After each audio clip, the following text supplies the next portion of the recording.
Let's talk about PCOS. आजकल 3 terms चल रही हैं, पीसीओएस, पीसीओडी और पीएमओएस। मैं आपको इनके बारे में एक एक करके बताऊंगी। Hi, I am doctor Chetna Singh, consultant obstetrician and gynaecologist at Medigyny clinic Jaipur. सबसे पहले हम बात करेंगे पीसीओडी के बारे में। पीसीओडी यानी पॉलीसिस्टिक ओवेरियन डिजीज। ये डिजीज ओवरीज तक लिमिटेड होती है, जिसमें छोटे छोटे फॉलिकल्स बनते हैं, छोटे छोटे अंडे ग्रो करते हैं सिस्ट के फॉर्म में, इसलिए एक फॉलिकल डेवलप नहीं होता है और हमारे पीरियड्स डिले होकर आते हैं। पीसीओडी में आपको पीरियड रिलेटेड इश्यूज और इनफर्टिलिटी देखने को मिलती है। सेकेंड चीज होती है पीसीओएस यानी कि पॉलीसिस्टिक ओवेरियन सिंड्रोम। पीसीओएस में आपको पीसीओडी रिलेटेड सिम्टम्स तो देखने को मिलते ही हैं, साथ में आपको देखने को मिलता है हिर्सुटिज्म यानी कि चेहरे पर अनचाहे बाल, excessive hair growth on your face. Third, आपको इनफर्टिलिटी रिलेटेड इश्यूज भी हो सकते हैं। चौथी चीज, इंसुलिन रेजिस्टेंस की वजह से आपको नेप ऑफ नेक यानी कि गर्दन के पीछे या फिर आर्मपिट्स में ब्लैकनेस देखने को मिल सकती है।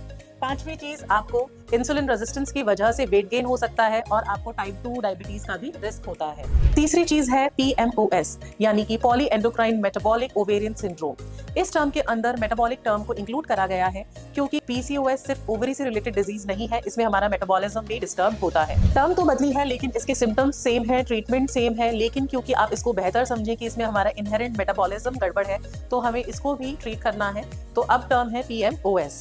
सिम्टम सेम है, ट्रीटमेंट सेम है, लेकिन आप इस बात को बेहतर समझें इसलिए इसमें टर्म मेटाबॉलिज्म ऐड किया गया है क्योंकि सीवियर केसेस में इंसुलिन रेजिस्टेंस की वजह से आपके अंदर सीवियर सिम्टम्स आते हैं। अब हम बात करते हैं हमें इससे डील कैसे करना है, हमें इसका मैनेज कैसे करना है। मैनेजमेंट, ये एक डाइट एंड लाइफस्टाइल डिजीज है, तो इसमें हमें 30 to 40 minutes daily cardio exercises करनी है जो हम किसी भी फॉर्म में कर सकते हैं, चाहे हम जुम्बा करें, डांस करें, कोई स्पोर्ट्स एक्टिविटी करें या जिमिंग करें या फिर जॉगिंग या वॉकिंग करें। साथ में हमें 2 दिन एटलीस्ट स्ट्रेंथ ट्रेनिंग करनी चाहिए।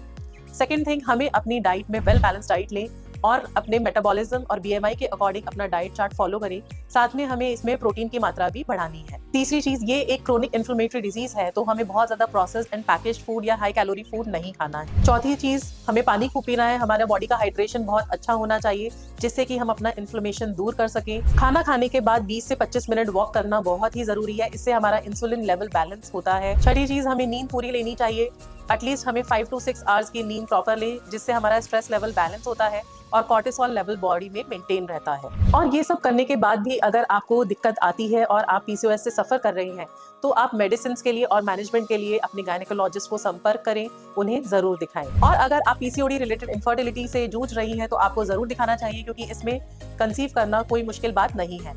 अगर आप पीसीओडी से रिलेटेड कोई भी और बात के बारे में जानकारी चाहती हैं या किसी और टॉपिक से रिलेटेड इन्फॉर्मेशन चाहती हैं तो कमेंट बॉक्स में कमेंट करें। Thank you.